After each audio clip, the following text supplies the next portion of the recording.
নমস্কার, good evening. আপনারা দেখছেন 7 PM prime time ground report with Ilmas Syed. আচ্ছা, এই মুহূর্তে ভারতের জনসংখ্যা ঠিক কতটা আমি জানি না, আপনি জানেন না, স্বয়ং প্রধানমন্ত্রী নরেন্দ্র মোদী তিনিও জানেন না। 2011-এ লাস্ট জনগণনা হয়েছিল, তারপর আর হয়নি। কথা ছিল 2021 সালে আবার জনগণনা হবে, কিন্তু সেই জনগণনা হয়নি। তারপর বিরোধীরা বারবার জনগণনা এবং তার সঙ্গে খুব গুরুত্বপূর্ণ জাত গণনা কিংবা কাস্ট সেন্সাস তার দাবি তুলেছেন। এই দাবি নিয়ে অখিলেশ যাদব থেকে শুরু করে নীতিশ কুমার, রাহুল গান্ধী সবাই সোচ্চার হয়েছেন। তবে ভারতীয় জনতা পার্টি বারবার এর বিপক্ষেই সওয়াল করেছে।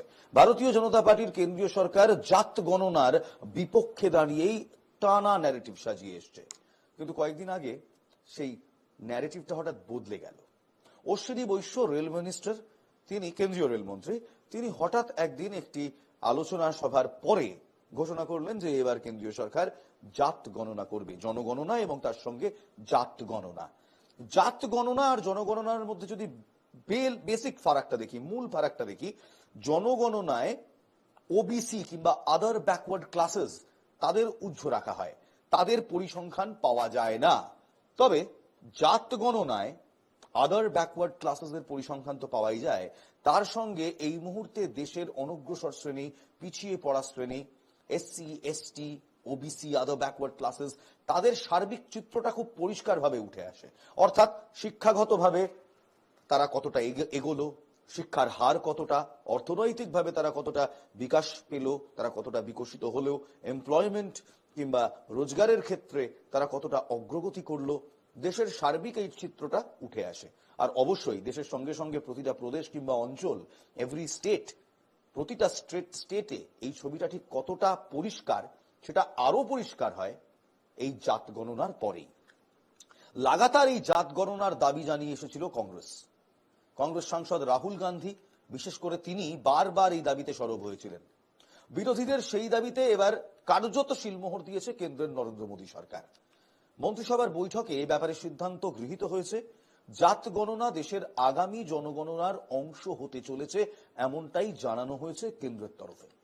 দেশের সাম্প্রতিক রাজনৈতিক ইতিহাসে এই ঘোষণা অত্যন্ত গুরুত্বপূর্ণ, অ্যাটলিস্ট এমনটাই রাজনৈতিক মহলের একাংশ মনে করছে। কারণ কেন্দ্রের ঘোষণা অনুযায়ী আগামী জনগণনার অংশ হবে জাত গণনা। আর এই জাত গণনায় সরাসরিভাবে যে জাতপাতের পলিটিক্স বলি, সেইটা মুখ্য ভূমিকা নেবে, সেটা একটা নির্ণায়ক জায়গা গ্রহণ করবে। কেন জানেন? কারণ এই মুহূর্তে দেশে যারা পিছিয়ে পড়া শ্রেণী, যারা অনগ্রসর শ্রেণী, তাদের শিক্ষা, চাকরি, অর্থনীতি, এই সমস্ত জায়গায় সার্বিক চিত্রটা ঠিক কি, এই জাত গণনার পর একেবারে স্পষ্ট হয়ে যাবে। কিন্তু এর সঙ্গে আরেকটা সমস্যাও রয়েছে, জানেন? সেই সমস্যার নাম হলো আরক্ষণ কিংবা সংরক্ষণ। আমাদের দেশের আইন বলছে 50% উপর সংরক্ষণ কিংবা আরক্ষণ, যাই বলুন না কেন, গৃহীত হবে না। সম্প্রতিকালে আমরা দেখেছি বিহার, সেখানে রাজ্যভিত্তিক জাত গণনার পর সংরক্ষণের কোটা অনেকটাই বৃদ্ধি করা হয়েছিল, 50%-এর উপর বৃদ্ধি করা হয়েছিল। তবে সেটা সুপ্রিম কোর্টে চ্যালেঞ্জ হওয়া মাত্রই আদালত নির্দেশ দিয়ে সেই সংরক্ষণের যে অংশ সেটা কমিয়ে দেন, পরিসংখ্যান কমিয়ে দেন, এবং বলা হয় দেশের যে আইন, সংবিধান, সেই সংবিধান এবং আইন 50%-এর উপর সংরক্ষণের অনুমতি দেয় না। তাই এই জাত গণনার পরও যে সংরক্ষণ আরো একটি বড় ইস্যু হবে, রাজ্যে তো বটেই, গোটা দেশে, সেটা নিয়ে রাজনৈতিক মহলের একাংশ কিন্তু একেবারে নিশ্চিত। অর্থাৎ দেশের মোট জনসংখ্যার মধ্যে কোন জাতির কত সংখ্যা, কোন সম্প্রদায়ের মধ্যে কত উপজাতি রয়েছে, সেই সব কিছুর হিসেব এবার থেকে থাকবে। 2025-এর যে জাত গণনার অ্যানাউন্সমেন্ট করা হয়েছে, সেই অ্যানাউন্সমেন্টের পর এই সমস্ত কিছু ক্লিয়ার হবে। আগামী বছর 2026 নাগাদ জনগণনার কাজ শুরু হতে পারে, এমনটাই সূত্র মারফত খবর। 2021 সালে জনগণনার জন্য 31টি প্রশ্ন তৈরি করা হয়েছিল। জাত ভিত্তিক গণনা হলে তালিকায় আরো একটি প্রশ্ন যোগ হতে পারে। গত মার্চ মাসে স্বরাষ্ট্র মন্ত্রক সংসদীয় স্ট্যান্ডিং কমিটিকে জানিয়েছিল জানুয়ারির কিংবা জনশুমারির প্রস্তুতির কাজ যেন সেরে ফেলা হয়। সেই কাজ হয়ে যাওয়ার কারণেই বরাদ্দ কমানো হয়েছে। 2024-25 সালে জনশুমারির জন্য কেন্দ্রের বরাদ্দ ছিল 1309 কোটি টাকা। 2025 এবং 26 অর্থবর্ষে সেই বরাদ্দ কমিয়ে 574 কোটি টাকা করা হয়েছে। কেন্দ্র বলছে জনগণনা শুরু হলে প্রয়োজন অনুযায়ী অতিরিক্ত তহবিল দেওয়া হবে, অর্থাৎ এই টাকা ধাপে ধাপে বাড়বে, কিন্তু তার জন্য প্রথমে জনগণনা শুরু হওয়া দরকার। এই প্রসঙ্গে বলে রাখা ভালো, 2019 সালে কেন্দ্রীয় সরকার ঘোষণা করেছিল যে 2021 সালে জনশুমারি হতে চলেছে। এর জন্য 8,754 কোটি টাকা বরাদ্দও করা হয়েছে, তবে সেই জনশুমারি কিন্তু হয়নি। ন্যাশনাল পপুলেশন রেজিস্টার আপডেট করার জন্য আরো 3,941.35 কোটি টাকা বরাদ্দ করা হয়েছিল। সব মিলিয়ে প্রায় 12,000 কোটি টাকা খরচ ধার্য করা হয়েছিল। কিন্তু করোনা মহামারী এবং করোনার প্রাক্কালে যে লকডাউন এবং একাধিক শাটডাউন হয়, তার কারণে সেই জনশুমারি স্থগিত রাখা হয়। এরপর এই জনশুমারি আর করা হয়নি। এবার শুধু জনশুমারি নয়, জনগণনা তো হবেই, তার সঙ্গে জাত গণনা কিংবা কাস্ট সেন্সাস, এই কাস্ট সেন্সাসও হবে। মন্ডল কমিশনের কথা মনে আছে? 1979 মন্ডল কমিশন। সেই মন্ডল কমিশনের পর শুরু হয়েছিল এক অদ্ভুত রাজনীতি আমাদের দেশে, মন্ডল ভার্সেস কমন্ডল পলিটিক্স। সরাসরি জাতপাতের রাজনীতি এবং ধর্মের রাজনীতি ভারতের রাজনৈতিক শিরোনামে উঠে এসেছিল। অনেক জাতীয় পার্টির ধমনীতে ঢুকে গিয়েছিল এই মন্ডল ভার্সেস কমন্ডল পলিটিক্স। কংগ্রেস কেন্দ্রীয় মন্ত্রিসভা জাত গণনার সিদ্ধান্ত যে এখন ঘোষণা করছে, সেখানে সময়সীমা বেঁধে দেওয়ার কথা জানায়নি। কেন্দ্রের এই সিদ্ধান্তকে হেডলাইন উইদাউট ডেডলাইন বলে কটাক্ষ করছে কংগ্রেস। আর একই সঙ্গে কংগ্রেস এই মুহূর্তে এই জাত গণনার কৃতিত্ব নেওয়ার জন্য উঠে পড়ে লেগেছে। কারণ কংগ্রেসের বক্তব্য, ঠিক যখন কেন্দ্র বারবার এই দাবিকে নাকচ করে এসেছে, তখন বারবার এই দাবি সংসদ থেকে শুরু করে রাজনৈতিক ময়দানে তুলে এসেছে বিরোধীরাই। তার মধ্যে অখিলেশ যাদব রয়েছেন, তার মধ্যে রাহুল গান্ধী রয়েছেন, তার মধ্যে নীতিশ কুমার রয়েছেন, যিনি এখন কিন্তু এনডিএরই শরিক। তাই কংগ্রেস এই মুহূর্তে ভারতীয় জনতা পার্টির এই সিদ্ধান্তকে হেডলাইন উইদাউট ডেডলাইন বলে কটাক্ষ করছে। কবে থেকে জাত গণনা শুরু হবে? অবিলম্বে এই ঘোষণা করা হোক, এমন দাবি জানাচ্ছে হাত শিবির। জয়রাম রমেশ বলছেন, কেন্দ্রীয় সরকার 6 বছর আগে ঘোষণা করে 2021 সালে জনগণনা হবে, সেজন্য 8,000 কোটি টাকা বরাদ্দ করা হয়। কিন্তু এবার কেন্দ্রীয় বাজেটে জনগণনার জন্য মাত্র 500 কোটি টাকা বরাদ্দ করা হয়েছে। এই সামান্য অর্থে ঠিক কিভাবে জাত গণনা সম্ভব, তা নিয়েও প্রশ্ন তোলা হচ্ছে। শুক্রবার কংগ্রেস ওয়ার্কিং কমিটির জরুরি বৈঠকে গৃহীত প্রস্তাবে বলা হয়েছে, 11 বছর ধরে অনড় থেকে এই দাবি অস্বীকার করার পর সরকার এখন তা মেনে নিতে বাধ্য হয়েছে। তারা বলছেন, এই জনগণনা যেন আর বিলম্বিত না হয় এবং অবিলম্বে এর জন্য একটি পরিষ্কার সময়সূচি ঘোষণা করতে হবে। প্রস্তাবে আরো বলা হচ্ছে যে সমস্ত রাজনৈতিক দলকে আস্থায় নিয়ে সংসদে এই বিষয়টি নিয়ে আলোচনার ব্যবস্থাও করতে হবে। প্রশ্নপত্রে কি কি প্রশ্ন থাকবে তা থেকে শুরু করে তথ্য সংগ্রহ, শ্রেণীবিভাগ এবং সেই শ্রেণীবিভাগে আসা রিপোর্ট সেটা প্রকাশ করা, এই সমস্ত কিছুর প্রতিটি ধাপে সময় নির্বাচন ও অর্থ বরাদ্দ করতে হবে, যাতে এই সমস্ত কিছু অত্যন্ত সুপঠুভাবে সুদক্ষভাবে হয়। এবার প্রথম প্রশ্ন আসে, টানা 11 বছর ধরে বিরোধিতা করার পর এখন ঠিক 2026-এর প্রাক্কালে নরেন্দ্র মোদীর সরকার এই জাত গণনাতে কেন এতটা জোর দিচ্ছে? তার কারণ একটাই, কারণ বিহারে ভোট, বাংলায় ভোট। বাংলায় এর কি কি প্রভাব পড়বে আমরা আসবো সেই বক্তব্যে, কিন্তু বিহারে কি কি প্রভাব পড়বে? বিহার স্টেট গভর্নমেন্ট নিজস্বভাবে একটি গণনা করেছিল, সেটা কতটা ঠিক কতটা ভুল আমরা জানি না, কিন্তু করেছিল। সেই গণনা থেকে উঠে এসেছিল যে অনগ্রসর জাতি, পিছিয়ে পড়া জাতি, তাদের সংখ্যা বৃদ্ধি পেয়েছে। 2011-তে শেষ যে গণনা হয়েছিল সেই গণনার থেকে অনেকটাই বেশি। 2011-2025 তার মধ্যে বৃহৎ সময় কেটে গেছে। বিহারে ভোট আসছে, আগামীকাল নরেন্দ্র মোদী বিহারে যাবেন। আগামীকাল নরেন্দ্র মোদী বিহারে গিয়ে কি বলেন গুরুত্বপূর্ণ। এর আগে তিনি যখন মধুবনীতে গিয়েছিলেন, বিহারে গিয়েছিলেন, গিয়ে বক্তব্য রেখেছিলেন, তখন ইস্যু ছিল কাশ্মীর, ইস্যু ছিল ভারত পাকিস্তান। কিন্তু সেখান থেকে ফিরে আসার পর অশ্বিনী বৈষ্ণব এই জাত সুমারির কথা কিংবা জাত গণনার কথা বলেন। তাই এবার আগামীকাল নরেন্দ্র মোদী গিয়ে কিভাবে এই জাত গণনার তাসটিকে ট্রাম্প কার্ড বা তুরুপের তাসের মতো ব্যবহার করেন 2026 বিহার নির্বাচনের আগে, সেদিকেই কিন্তু তাকিয়ে থাকবে গোটা রাজ্য, গোটা দেশ। এই জাত গণনা নিয়ে উত্তরপ্রদেশের মুখ্যমন্ত্রী যোগী আদিত্যনাথের বক্তব্যকে কেন্দ্র করে রাজ্য রাজনীতিতে নতুন করে উত্তেজনার সৃষ্টি হয়েছে।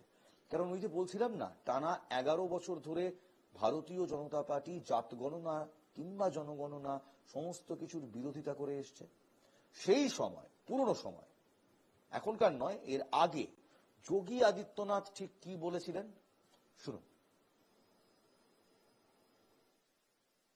कांग्रेस की मंशा और इंडी गठबंधन का मंशा है अनुसूचित जाति, जनजाति और पिछड़ी जाति के अधिकारों पर डकैती डालना, और इसके लिए वे सरकार में आना चाहते हैं। इसके लिए जातीय जनगणना कराना चाहते हैं। इसके आधार पर समाज को पहले जातीय जनगणना के आधार पर बहुसंख्यक समाज को आपस सामाजिक ताने बाने को छिन्न भिन्न करने का प्रयास करेंगे, आपस में विभाजित करेंगे, और फिर उसके बाद उनके आरक्षण के अधिकार में जबरन उसका बंदर बांट करने का काम भी इनके द्वारा करने का प्रयास होने जा रहा है। और यह एक खतरनाक इरादा इनके द्वारा अपने इस जो है घोषणा पत्र में इनके द्वारा करने का कुत्सित प्रयास प्रारंभ हुआ है। যোগী আদিত্যনাথের এই বক্তব্যে কেন্দ্র করেই রাজ্য রাজনীতিতে একটি নতুন বিতর্কের সৃষ্টি হয়েছে। সেই বিতর্ক হচ্ছে যোগী আদিত্যনাথের এই একটি মন্তব্যকে কেন্দ্র করে।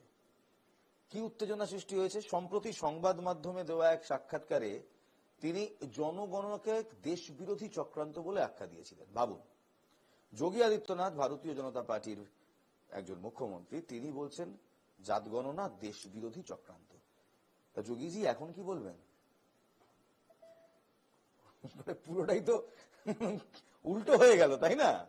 এতদিন ধরে যে চক্রান্ত, মানে যে কর্মকাণ্ডকে আপনি দেশ বিরোধী চক্রান্ত বলে এলেন অখিলেশ যাদবকে অ্যাটাক করবেন বলে, এখন আপনার দল সেই চক্রান্তই তো করছে। তাহলে আপনার দল দেশ বিরোধী নাকি চক্রান্তকারী? যাক, রাজনীতির কথা রাজনীতির কাছে থাক, রাজনীতিবিদদের কাছে থাক, কিন্তু এখান থেকে একটা শিক্ষা নেওয়ার আছে, বিশেষ করে যোগীজির। আলটপকা মন্তব্য যেখানে সেখানে করা যায় না যোগীজি, কারণ কখন যে আবার ঘুরে সেটা আপনারই বিরুদ্ধে, আপনার বিপক্ষে দাঁড়িয়ে থাকবে আপনি নিজেও বলতে পারবেন না, ধরতেও পারবেন না। সেই সময় যোগীজি বলেছিলেন এই জাত গণনা হিন্দু সমাজকে বিভক্ত করার একটি ষড়যন্ত্র, যার পেছনে বিরোধী দলগুলির রাজনৈতিক উদ্দেশ্য আছে। তাহলে যোগীজি, ভারতীয় জনতা পার্টিও কি এই মুহূর্তে হিন্দুদের ভাগ করার চক্রান্ত করছে, হিন্দু সমাজকে বিভক্ত করার চক্রান্ত করছে, যার পেছনে কি বিরোধীদের রাজনৈতিক উদ্দেশ্য আছে? এই সমস্ত কথাবার্তা যোগী আদিত্যনাথ বলেছিলেন। সমাজবাদী পার্টির নেতা অখিলেশ যাদব 2রা মে এক সাংবাদিক সম্মেলন করে আদিত্যনাথের এই পুরনো বক্তব্যের ভিডিও ক্লিপ বাজিয়ে তাকে রীতিমতো তুলোধনা করেছেন। অখিলেশ প্রশ্ন করছেন, আদিত্যনাথ কি এখনো তার ওই বক্তব্যে অটল আছেন, নাকি তিনি তা সংশোধন করতে চান? আরো একবার শোনাবো যোগী আদিত্যনাথ কি বলেছেন, শুনুন, ভালো করে শুনুন। উনি কিভাবে জাত গণনার এগেনস্টে কথা বলছেন। যারা যারা জাত গণনা চাইছে, অর্থাৎ সেই সময় বিরোধীরা, তাদেরকে দেশ বিরোধী, ষড়যন্ত্রকারী, হিন্দু সমাজের শত্রু, হিন্দু সমাজকে ভাগ করার চেষ্টা করছে, কত কিছু বলছেন আদিত্যনাথ যোগী। তারপর শোনাবো 2রা মে, অর্থাৎ এই দুদিন আগে অখিলেশ যাদব কি বলেছে, শুনুন। कांग्रेस की मंशा और इंडी गठबंधन का मंशा है अनुसूचित जाति, जनजाति और पिछड़ी जाति के अधिकारों पर डकैती डालना, और इसके लिए वे सरकार में आना चाहते हैं। इसके लिए जातीय जनगणना कराना चाहते हैं। इसके आधार पर समाज को पहले जातीय जनगणना के आधार पर बहुसंख्यक समाज को आपस सामाजिक ताने बाने को छिन्न भिन्न करने का प्रयास करेंगे, आपस में विभाजित करेंगे, और फिर उसके बाद उनके आरक्षण के अधिकार में जबरन उसका बंदरबांट करने का काम भी इनके द्वारा करने का प्रयास होने जा रहा है और यह एक खतरनाक इरादा इनके द्वारा अपने इस जो है घोषणा पत्र में इनके द्वारा करने का कुत्सित प्रयास प्रारंभ हुआ है कि सामाजिक न्याय के राज की स्थापना के लिए एक कदम तो बढ़े हैं सब लोग। सामाजिक न्याय के राज की स्थापना हो, उसके लिए जाति गणना का फैसला 90% पीडीए की एकजुटता की 100% जीत है। हम सबके सम्मिलित दबाव से भाजपा सरकार मजबूरन ये निर्णय लेने को बाध्य हुई है। सामाजिक न्याय की लड़ाई में ये पीडीए की जीत का एक अति महत्वपूर्ण चरण है। ये शुरुआत है। দেখুন, জাত গণনা হচ্ছে, যোগী আদিত্যনাথকে এখন না চাইলেও তার পুরনো কথার ঢোকগুলো সে যতই তেতো হোক গিলতে হবে। আর এই মুহূর্তে অখিলেশ যাদব তিনি একটি মোক্ষম অস্ত্র পেয়েছে। অখিলেশ যাদব যোগী আদিত্যনাথের এই পুরনো ক্লিপটি কি হাতিয়ার করেই বলছেন যোগীজি কি এখনো সমর্থন করেন, তার কথাগুলো নাকি এবার ফেরত নেবেন। কারণ এবার তো কেন্দ্রই সিদ্ধান্ত নিয়ে নিয়েছে। কেন্দ্রীয় মন্ত্রিসভার রাজনৈতিক কমিটি তারাই বলে দিয়েছে এই মুহূর্তে গোটা দেশে জাত গণনা হবে 2026 সাল থেকেই হবে। দীর্ঘদিন ধরে জাত গণনার দাবি ছিল, বিভিন্ন রাজনৈতিক দল সেই দাবি নিয়ে সরব হয়েছিল। ভারতীয় জনতা পার্টি টানা 11 বছর ধরে এর বিরোধিতা করে এসছে। কোন রাজ্য আলাদাভাবে জাত সমীক্ষা করেওছে, তার মধ্যে অন্যতম এই বিহার।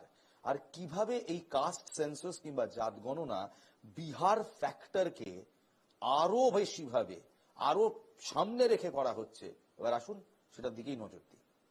কেন হঠাৎ 11 বছর ধরে টানা বিরোধিতা করার পর ঠিক বিহারের ভোটের আগেই কেন্দ্রীয় মন্ত্রিসভার এই সিদ্ধান্ত, অর্থাৎ সহজ কথায় নরেন্দ্র মোদীর এই সিদ্ধান্ত?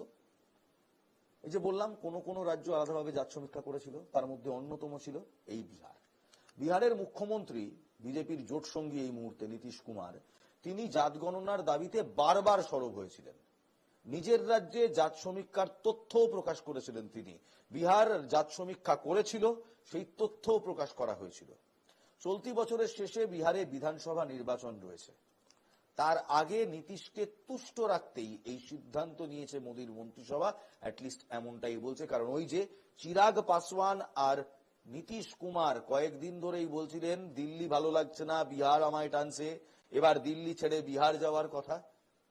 দুজনের মিলিয়ে 21টা সিট।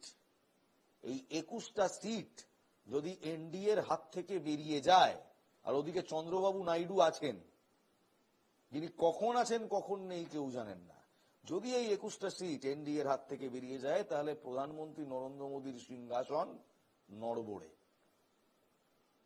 তাই নিজের চেয়ার ধরে রাখার জন্য, নীতিশ কুমারকে তুষ্ট করার জন্যই কি নরেন্দ্র মোদীর মন্ত্রিসভা তারা এই সিদ্ধান্ত নিলেন? প্রথম প্রশ্ন। আর এই প্রশ্ন এই মুহূর্তে বিভিন্ন মহলে উঠছে।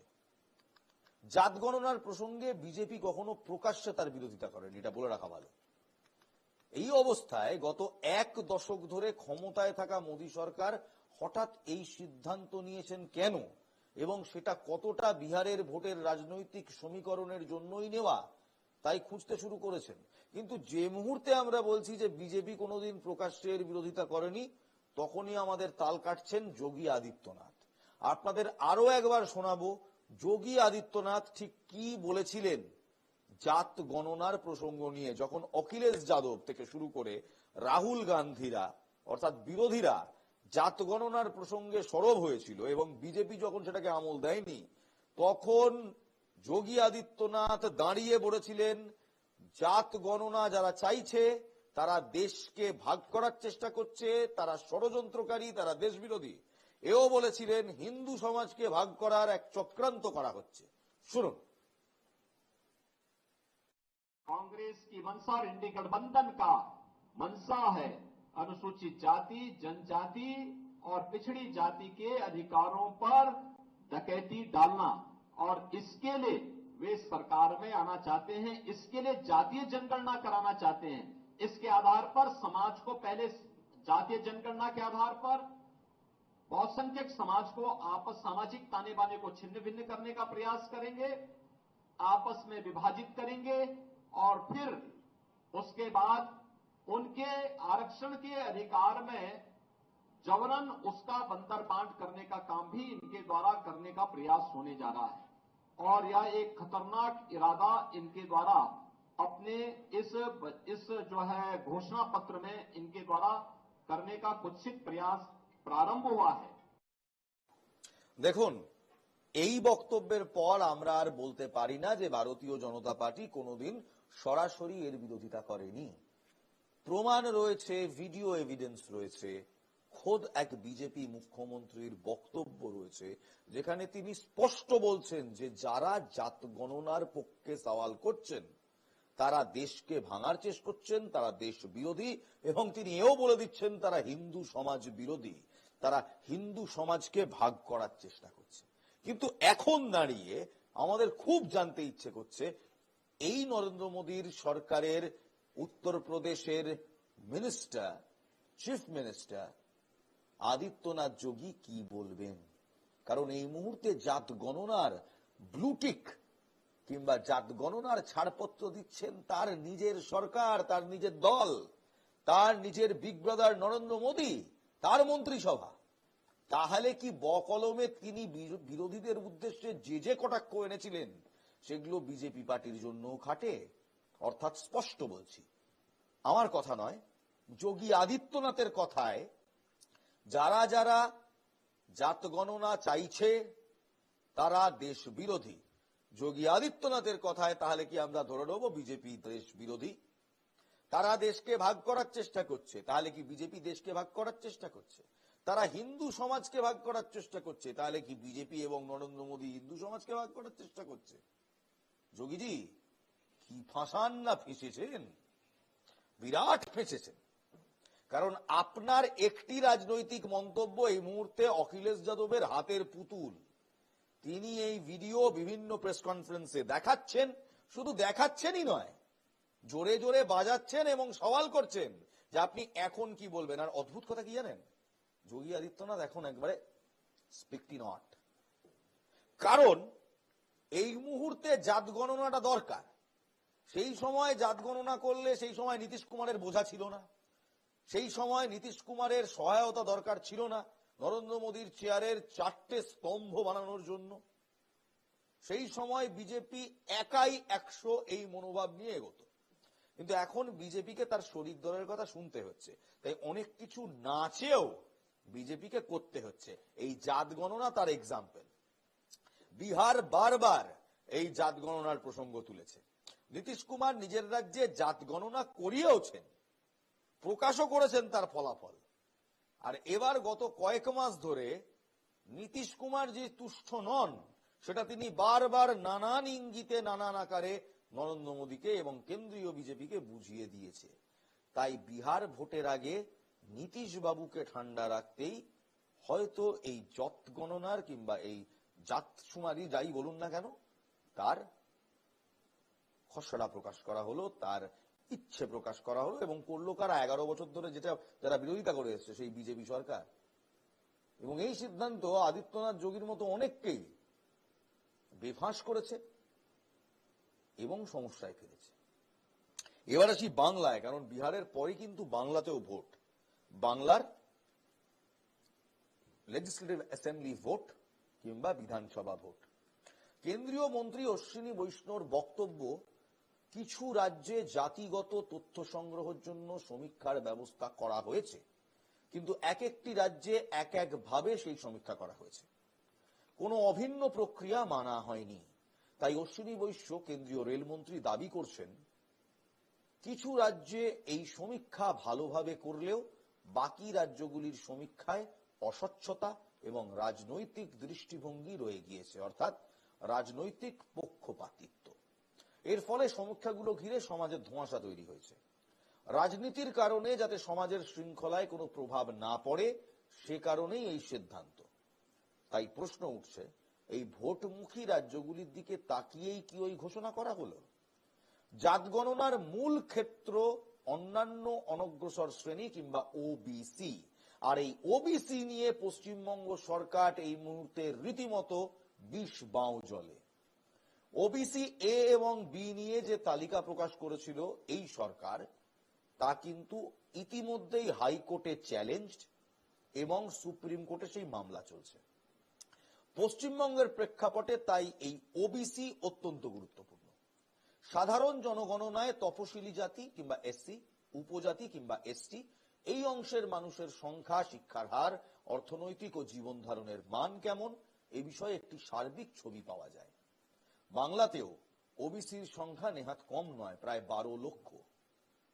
এবার এমন অনেক পদবীর মানুষ রয়েছেন যারা সংশ্লিষ্ট গোষ্ঠী, যাদের সংশ্লিষ্ট গোষ্ঠী মনে করে তারাও ওবিসি ভুক্ত হওয়ার যোগ্য, এবং বারংবার আলোচনায় আসে মন্ডল কমিশনের সুপারিশের কথা।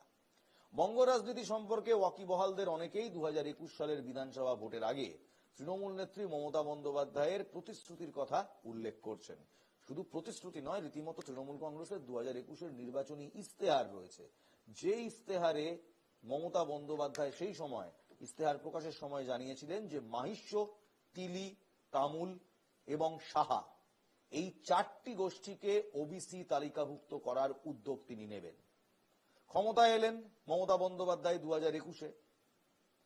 ক্ষমতায় এসে সেই সংক্রান্ত প্রস্তাব মন্ত্রিসভায় পাশও করালেন মুখ্যমন্ত্রী।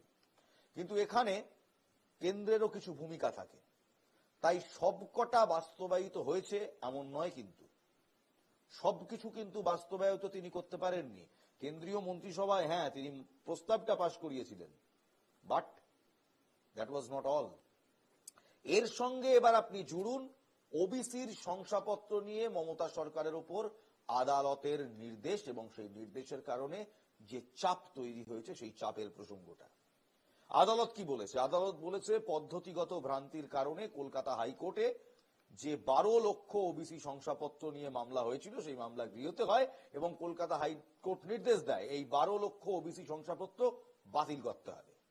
হাইকোর্ট কিন্তু বাতিল করে দিয়েছে। সেই নির্দেশকে চ্যালেঞ্জ করে সরকার সুপ্রিম কোর্টে গিয়েছে, অর্থাৎ গভর্নমেন্ট অফ ওয়েস্ট বেঙ্গল এখন এই 12 লক্ষ ওবিসি শংসাপত্র নিয়ে লড়ছে সুপ্রিম কোর্টে।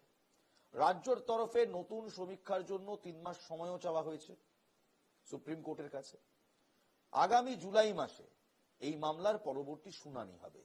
এর মধ্যে কেন্দ্রের এই ঘোষণা বাংলার ওপর বাড়তি চাপ তৈরি করতে পারে, কারণ এই 12 লক্ষ ওবিসি শংসাপত্র নিয়ে ইতিমধ্যেই কোণঠাসা হয়ে রয়েছে বাংলার শাসক দল, এবং বিরোধীদের অভিযোগ এই 12 লক্ষ শংসাপত্রে সংখ্যালঘুদের নাম ঢুকিয়েছে জোর করে রাজ্য সরকার নিজেদের রাজনৈতিক ফায়দার জন্য।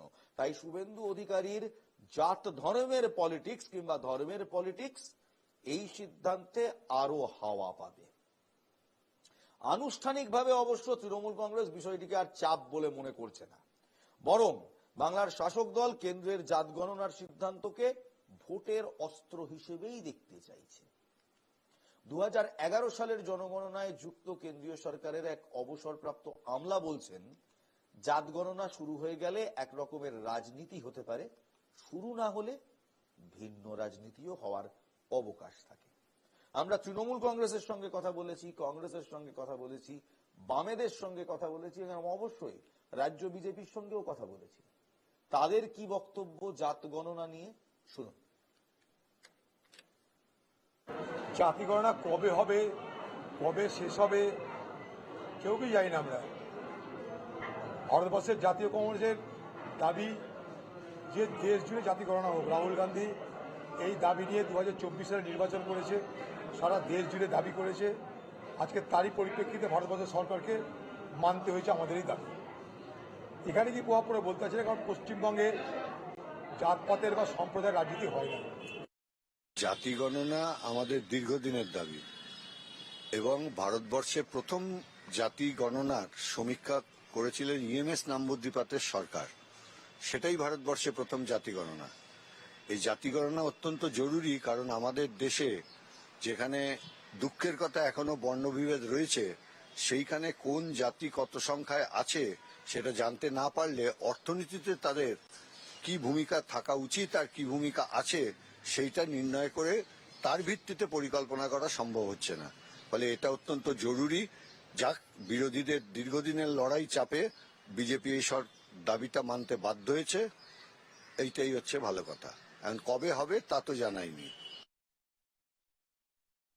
জনগণনা মানে ভারতবর্ষের কতজন মানুষ, পুরুষ, নারী, শিশু, তাদের ইকোনমিক স্ট্যাটাস, কে কৃষিজীবী, কতজন শ্রমজীবী, কতজন চাকুরিজীবী, কতজন বেকার, এই সমস্ত তথ্য। তার মধ্যে আসে কতজন কোন বর্গের মানুষ, কতজন গ্রামে থাকেন, কতজন শহরে থাকেন, কতজন আধা শহরে থাকেন, এই সমস্ত তথ্য আসে। আর তথ্যগুলো কেন জরুরি? এই তথ্যের ওপর নির্ভর করে আগেকার দিনে পঞ্চবার্ষিকী পরিকল্পনা করা হতো।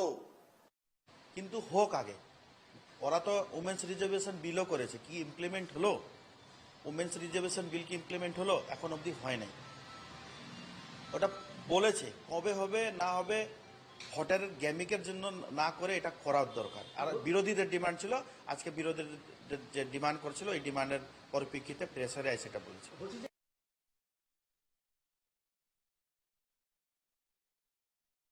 দীর্ঘদিন ধরে কংগ্রেস সহ বিরোধীরা বিজেপির বিরুদ্ধে আক্রমণ চালিয়ে আসছিল যে বিজেপি কাস্ট সেন্সাসের বিরোধিতা করছে, প্রকৃত চিত্র মানুষের সামনে আসতে দিচ্ছে। ভারতবর্ষকে শাসন করেছে কংগ্রেস স্বাধীনতার পর থেকে, এবং তারপরে কিছুদিনের যখন অকংগ্রেসী শাসন হয়েছিল, অধিকাংশ বিজেপি বাদের সরকার গুলো ছিল যে অকংগ্রেসীর জামা গায়ে পড়ে প্রাক্তন কংগ্রেসের এই দেশটা চালিয়েছে। কিন্তু বিজেপি একটা সংঘবদ্ধ সমাজ চায়, আমরাও চাই যে আমাদের এখানে যে কাস্টিজম, যেটা সোশ্যাল রিয়ালিটি, সেটাকে মেনে নিয়ে কে কোন অবস্থায় আছেন সেটা সকলের মানুষ যাতে জানতে পারে, তার ব্যবস্থা করা। কিন্তু জাতের নামে বজ্জাতি, সেটাও বন্ধ হওয়া উচিত। বিজেপি মানে এই ধরনের অস্পৃশ্যতা, সে সামাজিক এবং রাজনৈতিক দুই অস্পৃশ্যতার বিরোধী। পশ্চিমবঙ্গে সেই অর্থে জাতের নামে বজ্জাতি একটা অত্যন্ত পুরনো এবং অত্যন্ত বহু প্রচলিত কাব্যের অংশ। তা জাতের নামে বজ্জাতি ঠিক করছে এটা কারা? প্রশ্নটা খুব ইন্টারেস্টিং, কারণ এই মুহূর্তে যারা জাত গণনার হয়ে সওয়াল করছেন বিজেপি, তাদের দলের একজন মুখ্যমন্ত্রী, সবচেয়ে বড় প্রদেশের মুখ্যমন্ত্রী যোগী আদিত্যনাথ, যাকে অনেকেই বলেন নরেন্দ্র মোদীর পর প্রাইম মিনিস্টেরিয়াল ক্যান্ডিডেটার হওয়ার গুণ রাখেন এবং তিনি যোগ্য প্রাইম মিনিস্টার হওয়ার জন্য সেই যোগীজি, যে যোগীজি মহাকুম্ভর মতো সাকসেসফুল ইভেন্টস অর্গানাইজ করতে পারেন, তিনি তো নিজেই বলছেন যারা জাত গণনা চাইছে তারা সব দেশ বিরোধী, হিন্দু সমাজকে ভেঙে টুকরো করতে চায়। কি অদ্ভুত ভাবুন তো, রাজনৈতিক ন্যারেটিভই পাল্টে যাচ্ছে ওই এক বিহারের নীতিশ কুমারের ঠেলায়। কারণ নীতিশ বাবুর তুষ্ট না হলে চিরাগ পাসওয়ানও তুষ্ট হবেন না, চিরাগ পাসওয়ান নীতিশ বাবু একসঙ্গে তুষ্ট না হলে চন্দ্রবাবু নাইডুও তো আর তুষ্ট থাকবেন না। তখন বিজেপির সরকার ধপাস।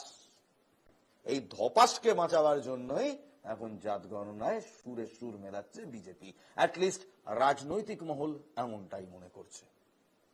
জাতের নামে বজ্জাতি তাহলে ঠিক কে করছে ভোটের নিরিখে? ছোট্ট বিরতি, তারপর ফিরে আসছি। বিজেপির আরেকটা খবর, আরেকটি অস্বস্তি, তার নাম দিলীপ ঘোষ। ছোট্ট বিরতি, বিরতির পর থাকছে দিলীপ ঘোষের সব খবর।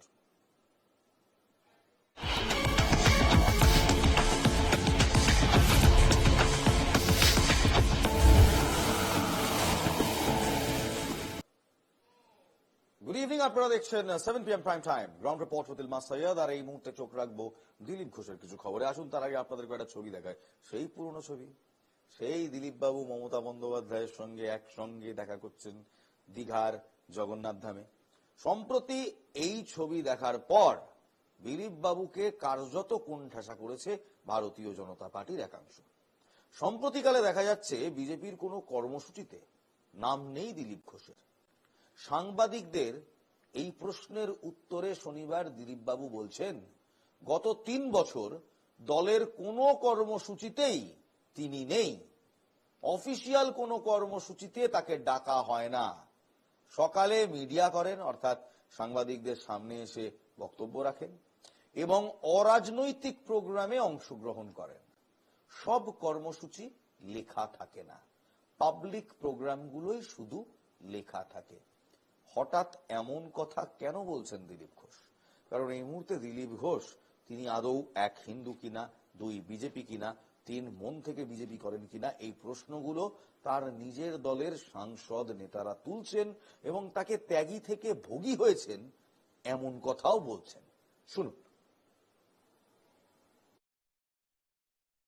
অফিসিয়াল কোনো কর্মসূচি নাই। আমি মিডিয়া করছি, যেগুলো পলিটিক্যাল প্রোগ্রাম নয় এরকম প্রোগ্রামে যাচ্ছি। কালকেও সারাদিন বাইরে বাইরে ছিলাম, তো দেখা সাক্ষাৎ সেজন্য আপাতত আমার কোনো এরকম পলিটিক্যাল কর্মসূচি নাই, থাকে না মাঝে মধ্যে। রেস্টও দরকার আছে কিনা। অনেকে বলছে নাকি ওটা নেই, ওটা ইন্টেনশনালি নাকি নেই। না, নেই তো। আমি তো 5 দিন ঘুরে আসি রেস্ট নিয়ে, 1-2 দিন বাড়িতে। আপনাদের সঙ্গে কথা বলতে হবে কিনা, সকাল থেকে মিডিয়া তাদের সময় দেওয়া দরকার। বহু লোক দেখা করার জন্য আসেন আমার বাড়িতে, তাদের সময় দিতে হয়, সেটা তার কর্মসূচির মধ্যে থাকে না। আচ্ছা, আপনাদের অদ্ভুত লাগছে না? প্রাক্তন বিজেপির সভাপতি, রাজ্য সভাপতি, ন্যাশনাল ভাইস প্রেসিডেন্ট ছিলেন যিনি 2019-এর আর্কিটেক্ট, বিজেপিকে 3 থেকে 77-এ তুলে নিয়ে গেছেন বলে দাবি করেন, সেই দোর্দণ্ড প্রতাপ দিলীপ ঘোষ তিনি পার্টির অফিসিয়াল প্রোগ্রামে কেন স্থান পান না? সৌমিত্র খাঁ, যিনি দিলীপ ঘোষকে কয়েকদিন আগে ত্যাগী থেকে ভোগী আখ্যা দিয়েছিলেন, সেই সৌমিত্র খাঁ কি বলছেন দেখুন। আমি এই নিয়ে আর কোনো কথা বলতে চাই না। This is close chapter. এই প্রক্রিয়াটা পুরোটাই চ্যাপ্টার বন্ধ। এটা নিয়ে আমার আর কোনো কথা বলার নেই। আমার কাছে একটাই, তৃণমূল কংগ্রেসের দুর্নীতির বিরুদ্ধে আমাদের সবাই লড়তে হবে। তৃণমূল কংগ্রেসকে আমরা হারাবো। দুর্নীতিগ্রস্ত তৃণমূল কংগ্রেস মুড চেঞ্জ করার জন্য অনেক কিছু করতে পারে, কিন্তু আমরা তৃণমূলকে হারানোর জন্য সব রকম পন্থী অবলম্বন। সৌমিত্রবাবু কিন্তু এককালে তৃণমূল কংগ্রেস করতেন, এটাই অদ্ভুত। আচ্ছা, সৌমিত্রবাবু যখন আপনি তৃণমূল কংগ্রেস করতেন তখন দুর্নীতিগ্রস্ত ছিল তৃণমূল কংগ্রেস, আর আপনি জেনে বুঝেই তাহলে দুর্নীতির পার্ট ছিলেন। যাকে এসব প্রশ্ন আবার করা যায় না, নেতাদের গায়ে লাগে, গুঁসা হয়। এই নিয়ে আবার দিলীপ ঘোষকে বাঁচাতে এগিয়ে এসছেন কে জানেন? শুনলে অবাক হবেন। তিনিও এককালে বিজেপি করতেন, বিজেপি করতে গিয়ে লাফিও খেয়েছেন। জয়প্রকাশ মজুমদার এখন তৃণমূল কংগ্রেস করেন। সেই জয়প্রকাশ বাবু কি করছেন শুনুন। এটা বিজেপির আভ্যন্তরীণ যে ঝগড়া চলছে তারই প্রতিফলন বাইরে আসছে, এ নিয়ে আমাদের কোনো বক্তব্য নেই। আচ্ছা, দিলীপ ঘোষকে এই মুহূর্তে দলের মধ্যে রীতিমতো কোণঠাসা চাপে রয়েছেন এই প্রশ্ন করছি, কারণ দিলীপ ঘোষ গত 3 দিন ধরে যা যা মন্তব্য করেছেন তাতে অস্বস্তিতে পড়েছেন তার দল। তিনি সবার সামনে হাঁড়ি ভেঙে বলেছেন সৌমিত্র খায়ের ক্যারেক্টার খারাপ। অ্যাকচুয়াল কথাগুলো বললাম না, ন্যাশনাল টেলিভিশনে বলা যায় না। তিনি তথাগত রায়কে বলেছেন তিনি কেন্দ্রের টাকায় ফুর্তি করে বেরিয়েছেন। তিনি এই অধিকাংশ বিজেপি নেতা যারা এখন তাকে গালমন্দ করছেন তাদেরকে নিয়ে বলেছেন যে তারা সব তৃণমূল থেকে এসছে, সব নতুন বিজেপি, তার হাত ধরেই দলে এসছে।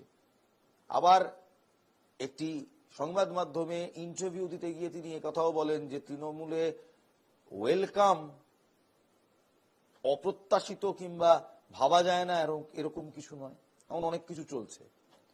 কিন্তু তিনি কি দলের মধ্যে রীতিমতো কোণঠাসা হয়ে পড়েছেন?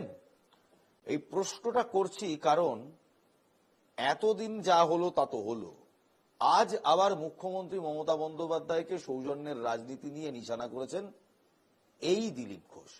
রাম মন্দির উদ্বোধনে যাননি মুখ্যমন্ত্রী, কেন যাননি এই প্রশ্ন তুলে দিলীপ ঘোষ বলছেন আমি সৌজন্য দেখিয়েছি, দীঘার মন্দির উদ্বোধনে গিয়েছি, কিন্তু মমতা বন্দ্যোপাধ্যায় রাম মন্দিরের উদ্বোধনে যাননি, উনি সৌজন্য দেখাননি। এক রাশ ক্ষোভ উগড়ে দিলেন দিলীপ। এবার প্রশ্ন হলেন চাপে পড়েই কি সুর বদল করছেন দিলীপ, নাকি এটাও একটা স্ট্র্যাটেজি? শুনুন। আমি কারো বাড়ির সামনে কোনো হাত জোর করে দাঁড়াইনি, দিল্লি গিয়ে কোনোদিন কারো পরিক্রমা করিনি, কারো অ্যাপয়েন্টমেন্ট চাইনি, কিন্তু পার্টি দাঁড় করিয়েছি তার জন্য যারা আজকে বড় বড় কথা বলছেন ভিন্ন পার্টি থেকে এসেছেন। যেন কে কি বললো, দিলীপ ঘোষের প্রিন্সিপাল পরিষ্কার আছে। আমি বললাম যে আমি যে সৌজন্য দেখিয়েছি মমতা ব্যানার্জির আহ্বানে গিয়ে, উনি তো দেখাতে পারেননি সেটা।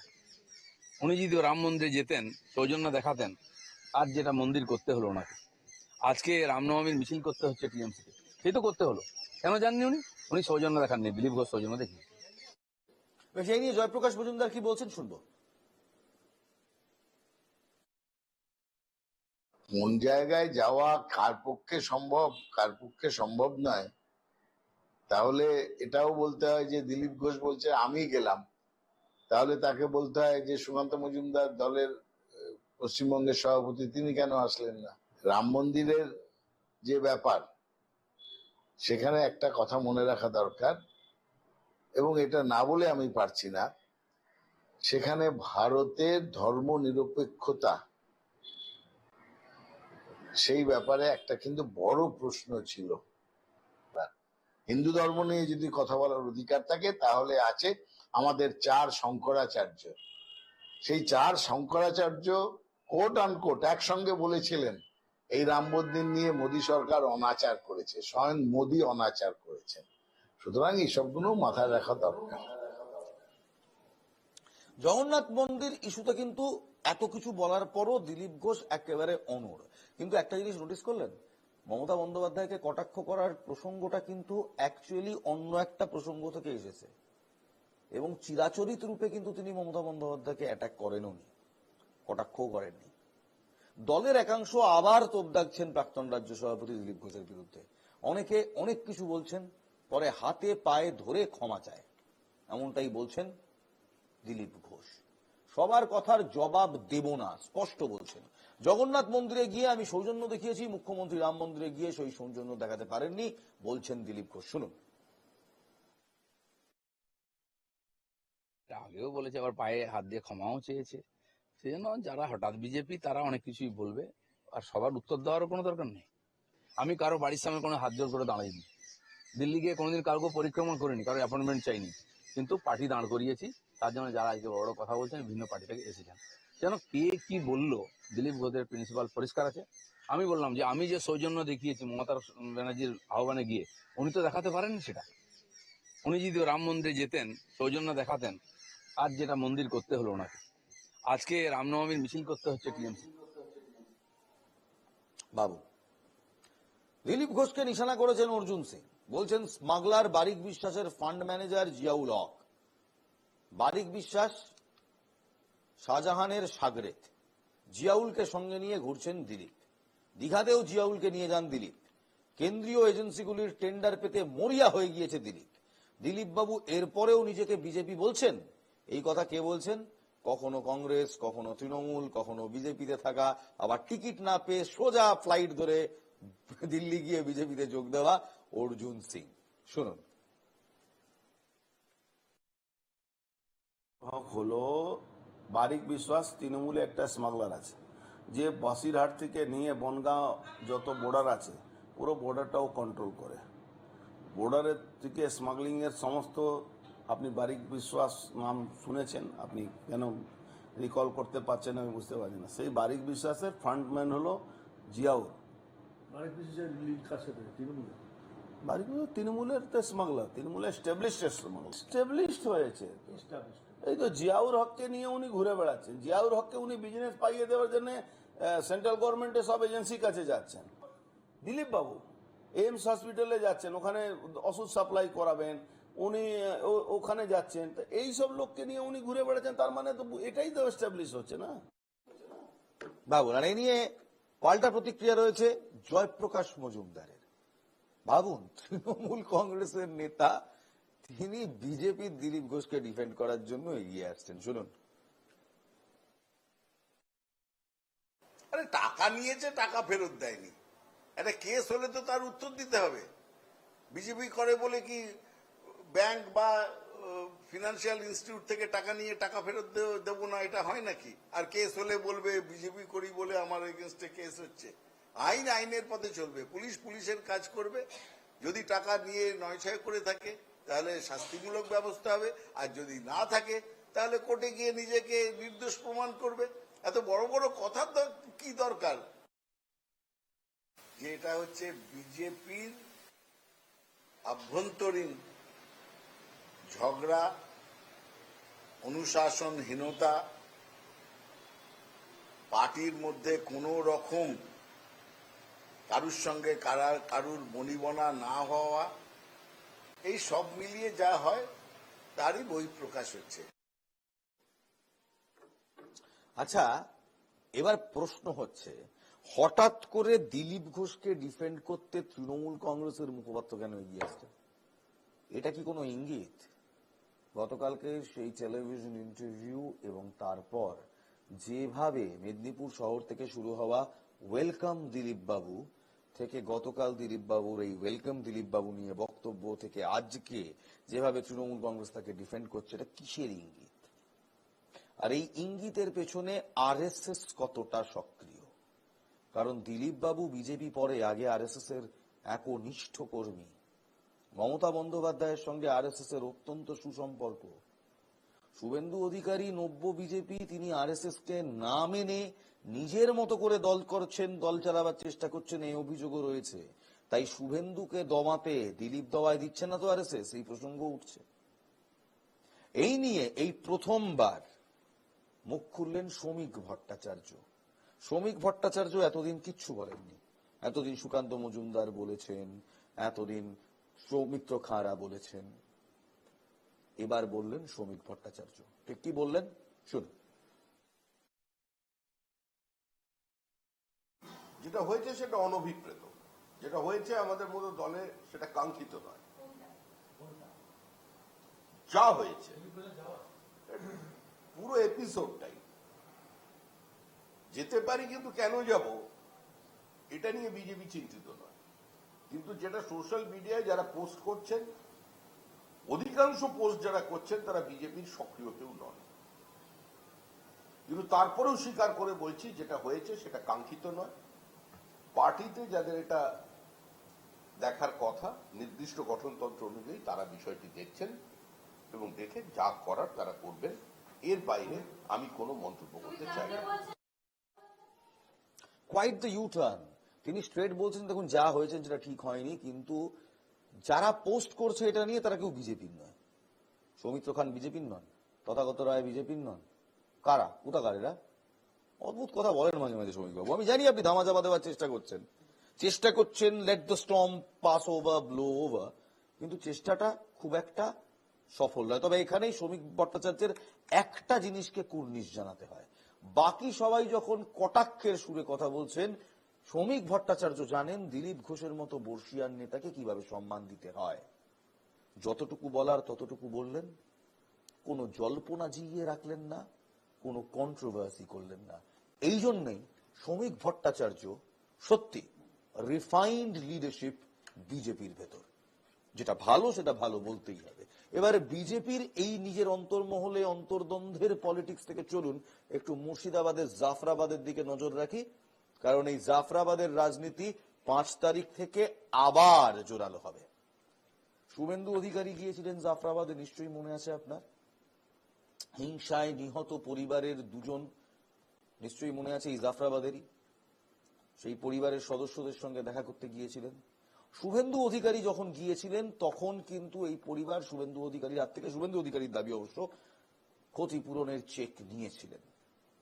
শুভেন্দু অধিকারীর দাবি ছিল যে এই পরিবার তার আগে বলেছিল সরকারি সাহায্য নেবে না।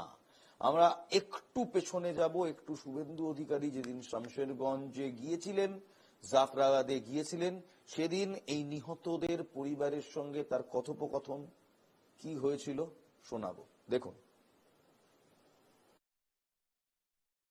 আপনারা গ্রহণ করলেন, আমি কৃতজ্ঞ, কিন্তু মূল যে বিচার এবং নিরাপত্তা, এটার জন্য যা যা করার করবো। আর চন্দনের স্ত্রীর ব্যাপারেও আমার ভাবনা থাকবে। বাচ্চা দিকটা পড়াশোনার ব্যাপারে আপনি বাড়ির মুরব্বী, আপনি আমাকে জানাবেন।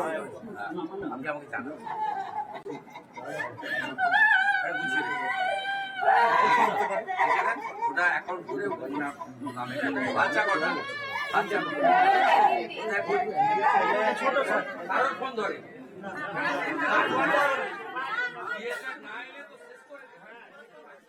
বড় সহজভাবে বলতে গেলে এই পরিবার কিন্তু সহজভাবে বলে দিয়েছিলেন যে আমরা সরকারি কোনো সাহায্য নেব না, কিন্তু শুভেন্দু অধিকারীর কাছ থেকে একটি ক্ষতিপূরণের চেক তারা নিয়েছিলেন, এমনটা শুভেন্দু অধিকারীর দাবি। 5ই মে মুর্শিদাবাদ সফরে যাচ্ছেন মুখ্যমন্ত্রী মমতা বন্দ্যোপাধ্যায়। প্রথমে যাবেন সুতি, তারপর শামশেরগঞ্জ সহ একাধিক এলাকা ঘুরে পৌঁছবেন তিনি জাফরাবাদে। হিংসা কবলিত এলাকায় গিয়ে তিনি কথা বলবেন স্থানীয়দের সঙ্গে, সেই সঙ্গে তুলে দেবেন আর্থিক সাহায্য। কদিন আগেই উত্তপ্ত হয়ে উঠেছিল মুর্শিদাবাদ জেলা। সেখানে শামশেরগঞ্জের ধুলিয়ান এবং নানা এলাকায় হিংসা ছড়িয়েছিল। তখন নামাতে হয়েছিল আধা সেনা থেকে শুরু করে পুলিশের বিশাল ফোর্স। রাজ্য পুলিশের ডিজি রাজীব কুমার সেখানে নিজে গিয়েছিলেন। বিরোধীরা মুখ্যমন্ত্রীর কড়া সমালোচনা করতে শুরু করেছিলেন এবং সেই মুর্শিদাবাদেই যাচ্ছেন মুখ্যমন্ত্রী মমতা বন্দ্যোপাধ্যায়। প্রস্তুতি এখন একেবারে তুঙ্গে। দীঘার জগন্নাথ ধামের উদ্বোধন করেই এবার শটান মুর্শিদাবাদে যাচ্ছেন মুখ্যমন্ত্রী। এদিকে ওয়াকফ আইন বিরোধী ইস্যুতে বহিরাগত ঢুকে হিংসা চালিয়েছে বলে তদন্তে উঠে এসেছে সিটের হাতে। সেই তথ্য আবার সবার সামনে নিয়ে আসতে পারেন মমতা বন্দ্যোপাধ্যায়। বিরোধীরা যখন সমালোচনা করছিলেন তখন মুখ্যমন্ত্রী বলেছিলেন সময় হলে ঠিক যাব, আর সেই সময়টা সোমবার। এবার মুখ্যমন্ত্রী মমতা বন্দ্যোপাধ্যায় তার রাজনীতি করবেন, কিন্তু এই রাজনীতিটা আদতে বাংলার জন্য ঠিক কতটা লাভবান হবে? আদৌ বাংলাকে কিছু দেবে, নাকি এই ধর্মের রাজনীতির খেলাকে আরো এক কাঠি বাড়িয়ে দেবে? রাজ্যে অশান্তির নেপথ্যে চক্রান্ত, আর সেই চক্রান্তের দাবি এর আগেই করেছিলেন মুখ্যমন্ত্রী মমতা বন্দ্যোপাধ্যায়। সুর সপ্তমে তুলে বলেছিলেন সব ফাঁস করে দেব। শোনাবো।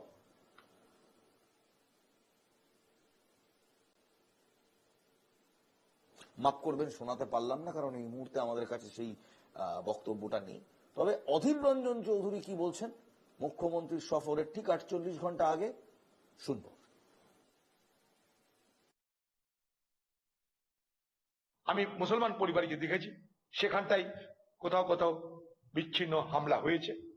আমি হিন্দু গ্রামে গিয়ে দেখেছি সেখানটাই পরিকল্পিতভাবে হামলা হয়েছে। তাদেরকে জিজ্ঞেস করছি কারা করলো, বলছে তৃণমূলের লোকাল নেতারা।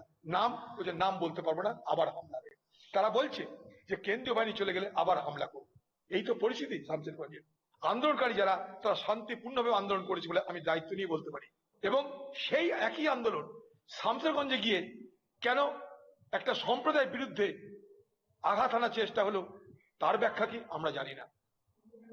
আমি সেখানে গিয়ে বলেছি শামশেরগঞ্জে দাঁড়িয়ে, যারা মার খাচ্ছে তারা জানে না ওয়াকফ আইন কি, যারা মারছে তারাও জানে না ওয়াকফ আইন কি, অথচ সংঘর্ষ হয়ে গেল। সেখানে যদি প্রশাসন একটু তৎপর হতো তাহলে দিদির আজকে ভ্রমণ করে শামশেরগঞ্জে এসে কিছু আবার নতুন করে মানুষকে বিভ্রান্ত করার দরকার পড়তো না। আপনি আসুন, পদ্মাপাড়ে বসুন, কবিতা লিখুন, আঁকুন, দেখুন, চলে যান। শ্রমিক ভট্টাচার্য কি বলছেন এই প্রসঙ্গে, শুনব।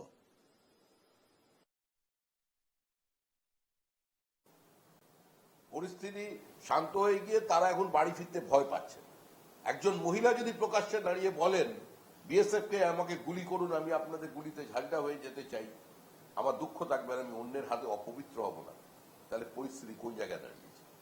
আসল যে ইস্যুটাকে অ্যাড্রেস করা দরকার, যে 12 থেকে 17 বছরের ছেলেরা, 15 বছরের ছেলেরা যাদের মাঠে খেলার কথা, তারা হাতে পাথর নিয়ে তারই শিক্ষককে মারছে, তলোয়ার নিয়ে তারা রাস্তায় বেরিয়েছে। এই ইনডক্ট্রিনেশন যেখান থেকে শুরু হয়েছে সেটাকে দেখার দায়িত্ব রাজ্যের।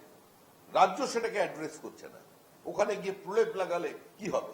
একটা মানুষের সর্বস্ব লুট করে দিয়ে তাকে ললিপপ দিতে যাবে? বেশ, আজ এখানেই শেষ করছি। দেখা হবে আগামীকাল ঠিক সন্ধ্যে 7টায়। আপাতত ভালো থাকুন, ভালো রাখুন, রাজনীতি নিয়ে বেশি ভাববেন না, আর অবশ্যই দেশের কথা ভাবুন। জয় হিন্দ।